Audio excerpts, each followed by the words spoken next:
А Сашенце, миличък? Сашенце беше на Dance Class yesterday, заедно с Ралика и още други момиченца. И танцува. Айде ми покажи. 3. Ча-ча. Раз. 2. 3. Ча-ча. Раз. Плачи ми. Защо миличък? Защото мама само трябва да седи като изтукан, нито да пее, нито да танцува. Ей, къде избяга, бе? И така Сашенцето само се чува гласето. Раз!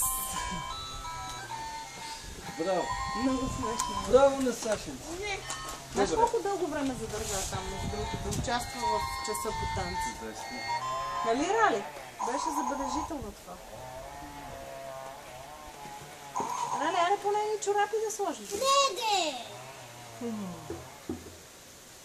Ето, гледай как маха с това. Да, гледай, тя иска да се хване. Само, че не мога толкова близко да е такова. Иска да... се хване. Не мога да фокусирам толкова близко, защото нямам такъв обектив. Как на едни крака се държи? Гледай. Ставаш ли си само на едни крака, Раличето, как се държи, а? Силни крака има, а са тънки като плечи. Гледай, как се прицели. Как се държи така? Ами, тя е като крановете. Като крановете, разни въжета, които са изключително здрави и краката са и така. И аз снимай сега Сашенце и Ралика. Тати. Как наистина се пресяга като копата?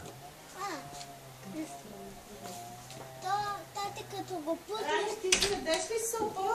Това супа има. Телешка супа или предпочиташ яйце? Ще направя на очи яйца. Супер! Но я учи яйца.